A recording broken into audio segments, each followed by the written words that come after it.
So from the RubyTuber who's less popular than Jake One Man Band, Eruption Fang, and even Mediocrity 4, I'm going to stop talking about Ruby for a bit.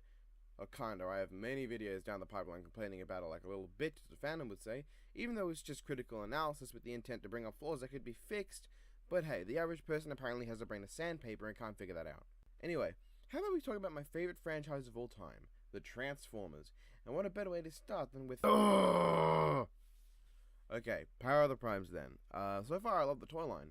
Slug is fine, Swoop is good, and Drenwin is rad.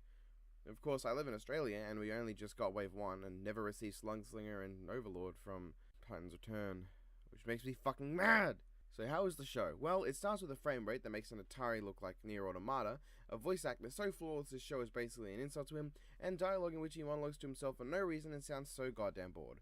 Maybe Diamond Bolt was right to end Ruin Forever. Jesus Christ, these water effects. Alright, so the plot is the Fallen, aka Megatronus Prime, wants a Requiem Blaster, all while talking to himself, in mouth animations that make Crash Team Racing look good. Why isn't he just thinking to himself? And even his first line makes me hate this show.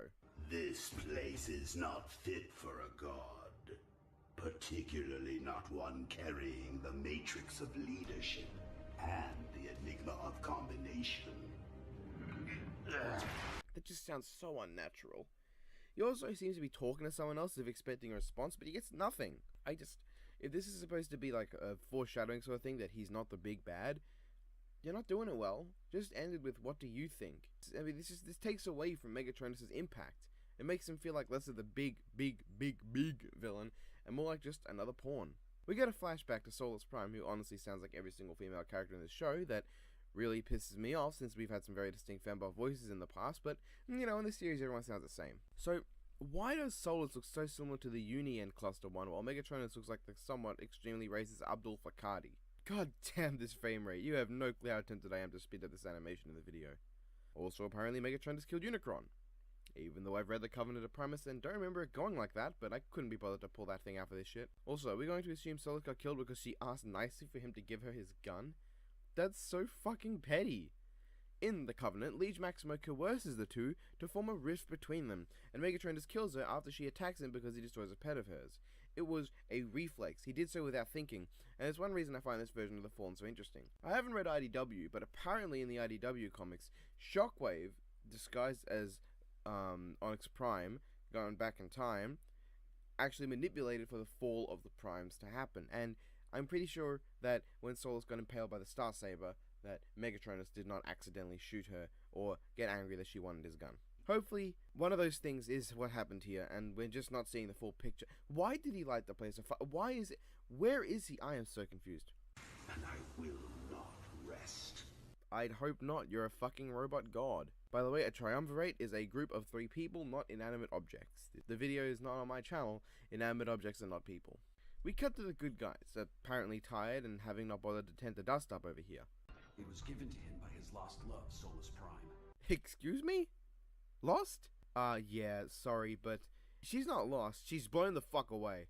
She was shot in the Aligned, impaled in IDW. She's not lost. She's dead as shit.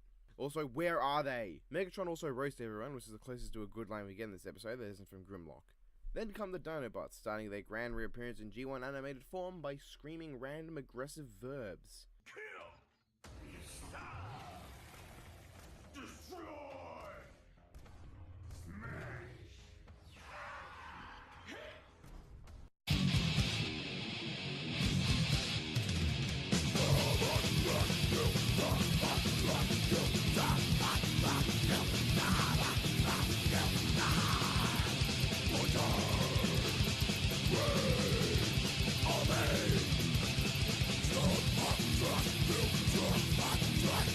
Also, despite all the pretty bad voice acting, I'd be lying if I said I didn't love Grimlock's voice. But his first line is literally pointing at all of his guys from an angle that makes it impossible for us to see who he's pointing at, and saying their names. So anybody without prior knowledge is confused as shit. At least Perceptor points out that they know each other. I like that line. Maybe we can end this without violence. Me, Grimlock, think you giant idiot! At least Grimlock's lack of trust in Megatron makes a lot of sense. Then... What the fuck? Is this Volume 5 again? Him gone. You next. Me slang voice is dumb! Okay, then Slug treats Victorion like Devastator. We get a really badly animated transformation from Grimlock, and Have to watch him drown Perceptor? And then Perceptor makes a joke? What? Perceptor? He's not Spider-Man. He doesn't make wisecracks and he's in imminent danger of being drowned. Then Victorion speaks and Sludge doesn't grind her head in.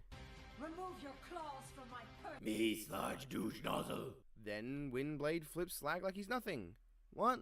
Slag's also in hero mode without a transformation sound now. Okay. Me, Swoop, just remember that me exist. And I hope I get to keep my leg. What? Victorion also decides, oh yeah, I should fight back. Slug is also doing this because... You may have teeth, but they're no match for my wings! They also have fire breath and insane durability. They can be pummeled by combiners for days and get up like nothing happened. They also have swords and guns, and Swoop has wings too. In fact, for the raging psychopath of the group, Slug is awfully passive this episode. Oh wait, cool, they use Victorion's gravity powers. You know, this would have been a cool moment for Grimlock if you walked over and decked her, but no, we can't have the Dinobots looking cool. We have to let them all be beaten by a scientist with no combat skill, a chick who routinely fails, and a one-armed combiner who spent most of the fight being stepped on. And then, I gotta admit, a really, really cool line from Grimlock. No. Dinobots never listen to friends of Megatron. Now, we just get payback. And the first combination animation we've seen all trilogy. That's really sad, but at least Volcanicus looks amazing. Hopefully they don't reference the beast. So, that was Power of the Primes episode 1. What do I think? There's way more bad than good. But I'm used to that from this trilogy. Honestly, this is still better than most Combiner Wars on Titan's Return episodes, simply because Grimlock is pretty entertaining. Dare I say it's even better than most RWBY Volume 5 episodes. Yeah, I said it. Volume 5 may absolutely destroy this in terms of the animation, but nothing in the bad episodes of Volume 5 come close to the entertainment factor of Grimlock. Yeah, the stuff with Megatronus makes you wonder if Mark Hamill should have stayed for Star Wars 9. Yes, I'm not at all interested by Megatronus' boss. He's probably Unicron or the Hytherian or something stupid. The plot is completely uninteresting as well, but at least his stuff with the Dinobots is a little entertaining. Animation is shit, most of the writing is shit, and the story is shit. Windblade and Victorion still have the personality of cardboard when Perceptor is Spider-Man, but Megatron maintains the ability to be a giant prick, and Grimlock is hilariously dumb. The ending is probably the best part. A really sick line from Grimlock, and then the first appearance of Volcanicus outside of a Toyline or Earth Wars trailer? Awesome! And I really hope sometime we get a proper Volcanicus vs Devastator fight. Yeah, okay, Volcanicus vs Predaking is gonna happen, but I would love if we finally got to see the Dinobots vs Constructicons battle on a now even playing field. Also, fuck the beast. Anyway, that was all. I'm not what you'd call hyped, but I'm not exactly disappointed. This is exactly what I expected. In fact, maybe a little better than what I expected. So, for all it's worth, it's an okay start. I'm Nemesis Blunderike, and I'm signing off once again. Blood!